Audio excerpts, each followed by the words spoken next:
అందరికీ వరలక్ష్మి వ్రతం శుభాకాంక్షలు అండి. అందరూ వరలక్ష్మి వ్రతం చేసుకోవాలని మనస్ఫూర్తిగా కోరుకుంటున్నాను. ఇదిగోండి, నేను వరలక్ష్మికి ఏమేం కావాలో, రేపు పూజకి ఏమేం కావాలో అవన్నీ నేను సిద్ధం చేసుకున్నాను. శుక్రవారం పూట ఇగో 1 డజను అరటికాయలండి, డజన్నరగా తీసుకున్నాం. అరటికాయలు ముఖ్యంగా తాంబూలంలో అరటికాయ తప్పకుండా పెట్టాలి. ఎందుకంటే దానిమ్మకాయలు పెడుతున్నారు కానీ తాంబూలంలో మట్టికి అరటికాయ ఉండాల్సిందేనండి. 1 డజన్నర అరటికాయలు, దాని తోడు బత్తాకాయలు, 1 కేజీన్నర బత్తాకాయలు, 2 కొబ్బరికాయలు, పూలండి, బంతి ఇగో ఇయ్యేమో మల్లెలు, తర్వాత గులాబీలు ఉన్నాయి, చామంచులు, 5-6 రకాలు చామంచులు ఉన్నాయండి. వీటిల్లోనే తెల్లయి, బులుగుయి, ఎర్రయి అని ఇగో రకరకాలు తెచ్చాను. మొత్తం డబ్బాలకు వేసుకున్నాను. గులాబీలు, చామంచులు, మల్లెలు, తర్వాత ఈ గులాబీలు చూసారా, ఈ గులాబీలు. నెక్స్ట్ తమలపాకులు అండి, నేను 2 కట్టలు తీసుకొచ్చుకున్నాను తమలపాకులు. తర్వాత ఇదిగోండి సాంబ్రాణితో పాటు దీనికి దేనిదో పేరు కూడా ఉందంటండి. దీని పేరు ఏంటంటే అంత ఐడియా రావట్లేదు. సాంబ్రాణితో పాటు గుగ్గిలం అంటండి. 2 కలిపి ఉన్నాయంట, సాంబ్రాణి గుగ్గిలం, ఈ 2 కలిపి ఉన్నాయంట. ఈ మంచిది వేస్తే నిజంగా అండి కొన్ని ఇంట్లో ఏమన్నా దోషాలు ఏమైనా ఉన్నా పోతుంది. ఇది మట్టుకు తప్పకుండా వేసుకోండి అండి, చాలా మంచిది. నేను ఎందుకు చెబుతున్నాను, మరీ చెబుతున్నాను మీకోసం. గుగ్గిలము సాంబ్రాణి 2 కలిపినాయండి. ఇంక మనం పూజకి అన్నీ సిద్ధం చేసుకోవాలి కాబట్టి పక్కన పెట్టేసుకుంటున్నాను ఒక్కొక్కటి. ఇదిగోండి, తర్వాత మనకి పసుపు కుంకుమ ప్యాకెట్లు అండి. ఇగో తాంబూలానికి ఇచ్చుకోవాలి కదా, పసుపు కుంకుమ ప్యాకెట్లు. నేను కలిసం పెట్టట్లేదండి అమ్మవారికి నేను కలిసి అయితే పెట్టట్లేదండి. మామూలుగా పటం పెట్టుకొని పూజ చేసుకుంటా ఎప్పుడు నేను. అంటే అత్తయ్య అమ్మ వాళ్ళు కూడా అంతే చేసుకున్నారు, నాకు ఇంకా అదే అలవాటు వచ్చింది. అందుకని నేనైతే కలిసి పెట్టుకోవట్లేదు. ఒక్కలండి, నేను సోపు ఒక్క పొడులు అయితే నేను పెట్టనండి, ఒక్కలే పెడతాను నేను. మరి తప్పకుండా ఒక్కలు పెడతాను నేను. ఆ ఒక్కలు 1 పావు కేజీ ఎంత అంటే 100 గ్రాములు తీసుకున్నాను, అవి కూడా అక్కడ పెట్టేసుకున్నా. ఇదిగోండి కప్పూరం 1 అంతవరకు అండి. తర్వాత ఇదిగోండి, ఇది ఓపెన్ చేస్తాం ఉండండి ఒక్క నిమిషం. ఇదిగోండి, ఇది ఒకరుగా కుంకుమలో కలిపి గంధంలో కలిపి నీళ్ళలో కలిపి కొంచెం మనం అమ్మవారికి బొట్టు పెడితే ఆ వాసన వస్తుందండి.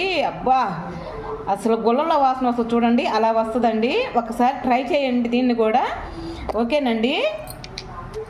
నేను అమ్మవారికి ఈ చీర తీసుకున్నానండి. చీర చాలా బాగుంది. ఒక నిమిషం అండి, ఈ చీర తీసుకున్నాను అమ్మవారికి. చూడండి, మీకు ఎలా ఉందో ఏంటో కామెంట్ రూపంలో చెప్పరా. నేనైతే ఇగో ఈ చీర తీసేసుకున్నాను అమ్మవారికి. చూసారా, చాలా బాగుందండి చీర మటుకి. చూడటానికి ఏందండి, చాలా బాగుంది. ఇదిగో దాని మీద జాకెట్ అండి. లేదంటే ఇగో కామెంట్లో చెప్పండి ఒకరా. ఇంకో చీర కూడా ఉందండి, ఇదిగో ఈ చీర కూడా ఉంది. మీకు ఒకవేళ కామెంట్లో ఏ చీర బాగుందో కామెంట్ చేస్తే నేను ఆ చీర పెట్టేస్తాను అమ్మవారికి. ఇదేమో పసుపు కలరును కాఫీ కలరు అంచు వచ్చిందండి. చీరలు మటుకు సూపర్గా ఉన్నాయి. నేనే తీసుకున్నానండి. ఇంకా ఎవరన్నా పెద్దవాళ్ళ ఇంటికి ఎవరైనా వస్తే ఇద్దరికి పెట్టుకుందాము అని చెప్పి తీసుకున్నాను. ఇది మట్టుకి నేను అమ్మవారికి తీసుకున్నానండి. ఇది మట్టుకి గాజులు ఇదిగో ఎరుపు గాజులను పచ్చవి కూడా తీసుకున్నానండి. 2 రకాలు తీసుకున్నాను. ఇగో పచ్చ గాజులు కూడా తీసేసుకున్నాను. ఇవాళ మట్టుకి ఇంతవరకు ఈ సెట్టింగ్ మట్టుకి అమ్మవారికి ఇవ్వాలి కదండి. ఇంకా అంతవరకు అమ్మవారికి తీసుకున్నానండి. మొత్తం తర్వాత చూపించేస్తాను. మనం రేపు పొద్దున పూర్ణాలు చేసుకోవాలి కదా, ఆ పూర్ణాల కోసం ముందరగానే నానబెట్టుకొని 1 గ్లాసు మినపగుళ్ళకి 2 గ్లాసులు బియ్యం పోసుకొని నానబెట్టానండి. నాన్ని 1-2 సార్లు కడుక్కొని నేను నానబెట్టుకున్నాను. ఇంకా దీన్ని పిండేసుకుందామండి, వాటర్ పోసుకుందామండి. ఓకే, మెత్తగా వేసేసుకుందాము. మెత్తగా వేసుకోవాలండి. అదిగో ఇంక మనం తీసి 1 గిన్నెలో వేసేసుకుందాము. తీసేసుకుందామండి. అది పిండి పడింది రండి. ఓకే, సరిపోతుంది మనకి. ఇప్పుడు టైం నాకు కరెక్ట్గా 10:30 అయిందండి. ఈ టైం వేసి పెట్టుకుంటున్నాను. తెల్లారికి ఒకరువా పులుస్తుందండి పిండి. మనకి పూర్ణానికి కొంచెం పులిస్తేనే బాగుంటుంది. ఓకేనండి, మూత పెట్టేసి పక్కన పెట్టేసుకుందాం. హాయ్, శనగలండి. ఇగో శనగలు మనం ఇంకా వీటిని నానబెట్టుకోవాలి. శుభ్రంగా నానబెట్టుకుందామండి. చూడండి, రాళ్ళు కానీ పుల్లలు కానీ ఏరేసుకొని నానబెట్టుకుందాం. నీళ్ళు పోసుకొని శుభ్రంగా నానబెట్టుకున్నాం కదా, ఓవర్ నైట్ నానబెట్టేసుకున్నాము. మినపగుళ్ళు అండి గారెలకి. ఇదిగో ఒక కొబ్బరిగా మినపగుళ్ళు తీసుకుంటున్నాను. ఇవి కూడా నానబెట్టుకుందాం గారెలకండి. ఇదిగో ఇవి కూడా నానబెట్టేసుకున్నాం కదా, ఇంకా మూత పెట్టేసుకుందాం వీటి మీద కూడా. ఇదిగోండి పూర్ణాలకి పిండి అయ్యానండి. పచ్చిపప్పు నానేసుకోవాలి 1 గంట సుమారు. నేనైతే 1 గంట నానేసాను, పొయ్యి మీద పెట్టానండి. ఇవి ఉడకబెట్టుకోవాలి. పచ్చిపప్పు బాగా ఉడికాక చూపించేస్తాను. అంతలోకి ఈ పిండి కూడా బాగా పొంగిందండి. దోశ పిండి పెట్టుకున్నాం కదా రాత్రి, అదిగోండి ఇది కూడా బాగా పొంగింది. కొంచెం పసుపు కూడా వేసానండి, అది మిస్ అయ్యింది ఏమనుకోవాకండి. కొంచెం పసుపు కూడా వేసేసాను. పులిహోర కోసం అయ్యి బియ్యం తీసుకున్నానండి. ఒక 1/2 కేజీ తీసుకున్నాను. శుభ్రంగా కడుక్కొని చూపించేస్తాను. ఇదండి కడిగి పెట్టుకున్నాను బియ్యం. ఇది వండుకుందామండి. అంతలోకి చింతపండు నానేసుకుందాం అండి. చింతపండు పెద్ద నిమ్మకాయ సైజ్ అంత వేసుకుంటున్నాను. చాలండి, మళ్ళీ ఎక్కువ వేసినా పుల్లగా ఉంటే అసలు బాగోదు. నానేసుకుందాం. ఇదిగండి మనం పూర్ణాలు చేసుకోవడానికి పచ్చిపప్పు ఉడికినాయండి మనకి. ఇంక ఇలా ఉడికితే చాలు, మనకి ఇంకా ఎక్కువగా ఉడకాల్సిన అవసరం కూడా లేదు. చూపిస్తాను. అదిగో చూసారా, మెత్తగా ఉడికిపోయింది. చాలు, మనం స్టవ్ ఆపేసుకుందాం. ఇంకా చేసానండి నీళ్ళు శుభ్రంగా. ఇగో బాగా చల్లారిపోవాలి, బాగా చల్లారాలి. తర్వాత వేడి చేద్దాము. ముందరగానే అమ్మవారిని పెట్టుకోవటానికి మేము ఇది ఒకటి తీసుకున్నామండి, స్టాండ్ లాంటిది తీసుకొని బంతిపూలు తీసుకొచ్చుకున్నాము, కట్టుకుంటున్నాము. ముందర డెకరేషన్ చేసుకోవాలి, అమ్మవారి పటం పెట్టుకోవాలంటే.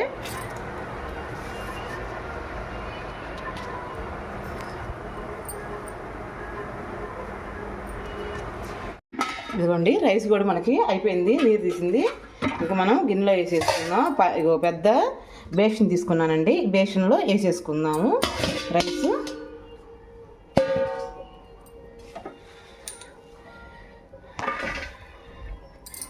మొత్తం అలానే వేసేసుకున్నాం. ఆరిపోవాలి. అన్నం ఆరిపోయే వరకు మనం చింతపండు పులుసు తీసుకుందాము. గిన్నె పెట్టుకున్న నీళ్ళన్నీ పోవాలండి. వాటర్ ఇనిగిపోయాక పులిహోరకి నూనె ఎక్కువ పెడుతుంది. ఏందని నూనె అంత వేస్తుందని అనుకోవద్దు, ఆయిల్ కొంచెం ఎక్కువే పడుతుంది.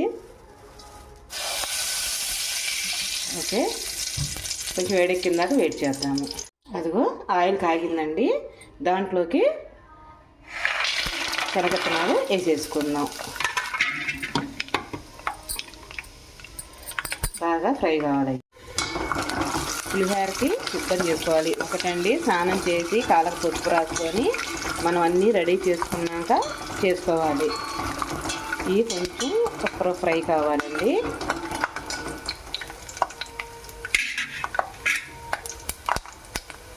అయ్యాక మనం పచ్చిపప్పు మనకి ఆవాలు, జీలకర్ర, పెసరపప్పు ఈ 4 రకాలు కలుపుకున్నానండి. అవి కూడా దీంట్లో వేసేసుకొని మంచిగా గోల్డ్ కలర్ వచ్చేలాగా వేసుకోవాలి. మంచి కలర్ వచ్చేసింది చూసారా, మనకి ఇలా వస్తే చాలండి. మరీ ఎక్కువ మాడాల్సిన అవసరం లేదు. మళ్ళీ కరివేపాకు వేసుకోవాలి కదా, కరివేపాకు.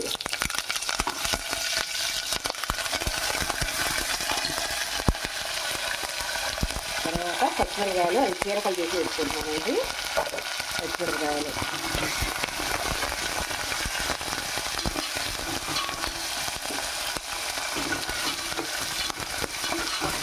కొంచెం సేపు అలా ఉంచుకున్నామండి.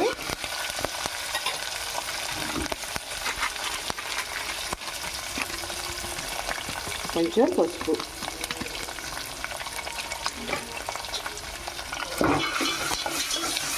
పచ్చి వాసన పోయేదాకా ఫ్రై చేసుకుందాం. తర్వాత మనం చింతపండు పులుసు అండి పిండుకున్నాం కదా, అది కూడా వేసేసుకుందాం. వాటిని ఫ్రై బాగా ఉడకపెట్టుకోవాలండి, దగ్గర పడిందాక ఉడకాలి. వేసుకో, ఇది కూడా ఇంకా చాలు. ఇంకా పోయి కలుపుకున్నాం పులిహోరలో. శుభ్రంగా చల్లార్చుకున్నానండి. ఇదిగో ఉండలు లేకుండా శుభ్రంగా చేసుకోవాలి. దాంట్లోకి మనం ముందరగానే చేసి పెట్టుకున్నాం కదా, ఇది వేసుకుందాము.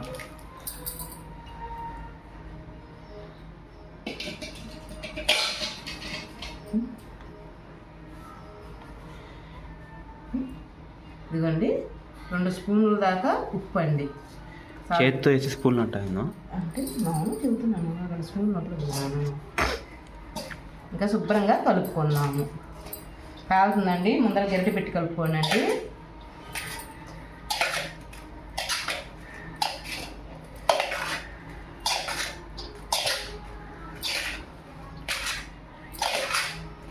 శుభ్రం కలుపుకున్నాక శుభ్రంగా చేతితో మళ్ళీ ఒకసారి ఇలా కలుపుకోండి. 1 రవ్వ పంచదార వేసుకోండి. పంచదార వేసుకుంటే దీనికైతే అసలు రుచి వస్తుంది, సూపర్గా వస్తుంది. 1 రవ్వ పంచదార వేసుకున్నాక మనం టేస్ట్ ఏం చూడకూడదండి. ఎందుకంటే అమ్మవారికి నైవేద్యం కదా, ప్రసాదం పెడుతున్నాం కదా, మనం ఇంకా ఉప్పు సరిపోయిందా ఇది సరిపోయిందని మనం చూసుకోకూడదు. మనకి 1 రవ్వ ఇంకొకరు సాల్ట్ పట్టేటట్టు ఉందండి, అందుకని 1 వేస్తున్నాను. మనం టేస్ట్ చూడకూడదండి, అమ్మవారి నైవేద్యం కదా, జాగ్రత్తగా కలుపుకోవాలి. పొద్దున స్నానం చేసి ఆ తల్లికి మనకి ఎంతో అదృష్టం ఉంటేనేనండి ఆ తల్లి మనకి ఇంత అదృష్టం ఇచ్చేది. మనకి కలుపుకొని పక్కన పెట్టేసుకుందాం. పులిహార అయితే రెడీ అయిపోయింది. నేను పసుపు కానీ ఏది ఎక్కువ వేయలేదు, హెవీగా ఏది చేయలేదు. మనకి బాగా చల్లారిపోయినాయి కదా, ఇంకా మనం దాంట్లో వేసుకుందాం. మనం అనుకుంటాం ఉడకలేదు అనుకున్నాం, సాఫ్ట్గా వచ్చేసిందండి. లోన చూడటానికి అలా ఉంది, కానీ మనం శుభ్రంగా జార్లో వేసేసుకొని మెత్తగా చేసుకుందాము. ఇదిగోండి, దీంట్లోకి బెల్లం కూడా వేసేసుకుందాం. ఇదిగో బెల్లం కూడా వేసేసుకున్నాం కదా, ఇంకా శుభ్రంగా మెత్తగా చేసుకుందాం. మెత్తగా మెదిగిపోయింది చూసారా, ఇంకా ఇంత మాత్రం ఉంటే చాలు మనకి, ఇంకెక్కువగా అవసరం లేదు. గట్టిగా కూడా వచ్చింది. ఇంకా తీసి పక్కన పెట్టేసుకుందాం. ఇంకా రెడీ అయిందండి. 1 స్పూను ఈ బొంబాయి రవ్వ వేసుకుందామండి, ఇడ్లీ రవ్వ. 1 స్పూన్ వేసుకుంటే చాలు మనకి. అన్ని ఏదైనా ఉంటే శుభ్రంగా పీల్ చేస్తుంది. శుభ్రంగా కలుపుకుందాం. యాలక్కాయల పొడి కూడా దంచేసుకుందాం.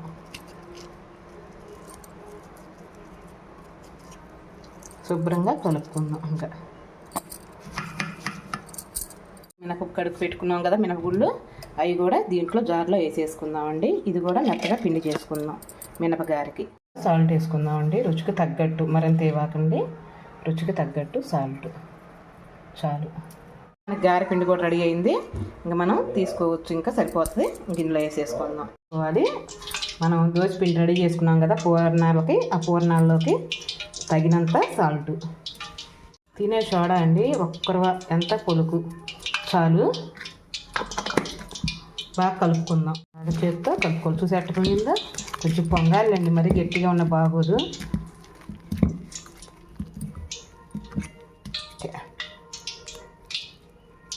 పూర్ణాలు చేసుకుని పిండి ఉంది కండి, అది ముద్దలు కట్టుకొని పక్కన పెట్టేసుకుందాం.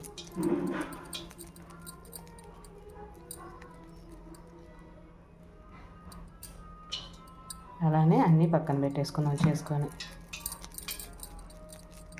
అమ్మా వేడెక్కిందండి చూసారా. ఇంక మనం దీంట్లో వేసుకొని ముద్ద బొబ్బట్టు అది పూర్ణం వేసేసుకుందామండి. సాఫ్ట్గా ఎంత బాగా పొంగుతుందో చూస్తున్నాను. తీసుకొని ఒక్కసారి ఇలా అనుకొని ఎందుకంటే అవి పడతాయి కదండి, అలా వదులుకోవటమే. అదిగో ఆయిల్ కూడా ఎక్కింది కదా, మొత్తం అలానే వేసేసుకుందాం. ఇదండి చూసారా, ముందర అమ్మటే కలపవాకనండి, కొద్దిగా కలర్ మారిందాక వెయిట్ చేద్దాము. కొంచెం కలర్ మారాక తిప్పుకుందాం, లేకపోతే ఇంగుడిపోతాం. ఇదండి 2 పక్కల బాగా కలర్ వచ్చిందాక తిప్పుకుందాము.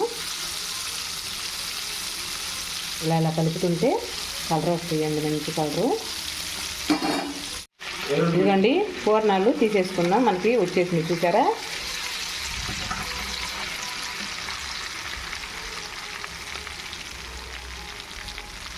ఈ కలర్ అంటే చాలు, తీసేసుకుందాం. గారెపిండి నేను ఏమి వేయలేదు, ఒక ఉప్పేనండి వేసింది. ఎందుకంటే అమ్మవారి పెట్టే దాంట్లో ఇవన్నీ వేయరండి, అందుకని చూస్తున్నాను. ఉప్పు ఒక్కరు వేసాను. గారెపిండి కదా, మనం చేయి తడి చేసుకొని గారెలు వేసేసుకుందాం. చిన్న చిన్న గారెలు వేసుకుందాం అండి, పెద్ద పెద్ద అయితే వేయట్లేదు నేను.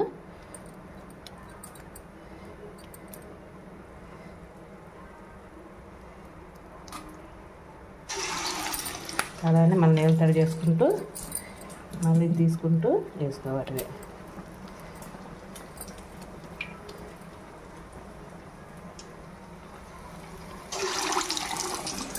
మళ్ళీ అలానే మొత్తం వేసేసుకుందాం, గారెలన్నీ వేసేసుకుందాం.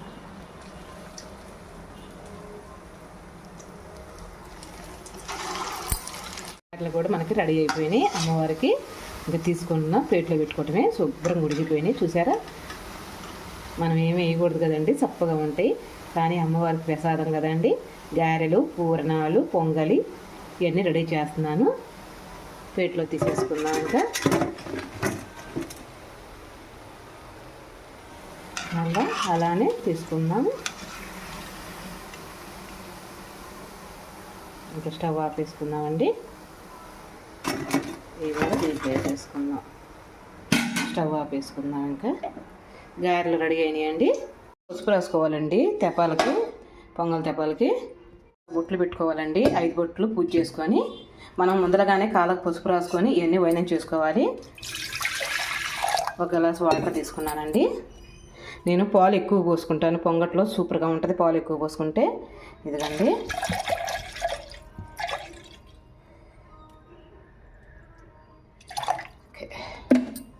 మేము పెట్టేసుకున్నాం. మూత పెట్టేసి పొంగల్ పొంగిందాక మూత తీయకూడదు. మేము పెట్టేసుకున్నాం. మూత పెట్టేసి పొంగల్ పొంగిందాక మూత తీయకూడదు. నమస్కారం చేసుకుందామండి. తల్లి అని అందరం చల్లగా ఉండాలి. ఆ తల్లికి నమస్కారం చేసుకొని పొంగల్ పొంగించుకుందాం. బియ్యం కడుక్కుందాం. అంటే ఇదిగో 5 కప్పులు తీసుకున్నాం, చాలు. కడుక్కొచ్చుకుందాం. పొంగల్ పొంగిందండి. ఇంకా మనకి బియ్యం వేసేసుకుందాం. ఇంకా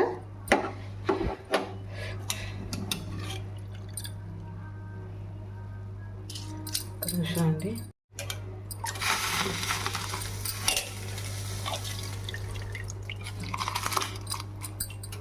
ఒకసారి గరిటె పెట్టి తిప్పుకుందామండి. అడుగున మనకి తిప్పుకుంటే అడుగు అంటకుండా ఉంటుంది. ఓకే, చాలు. ఇంకా అదే ఉడుకుతుంది పాయసం అండి. ఒక ఉప్పు వేసుకుందాం, చాలు.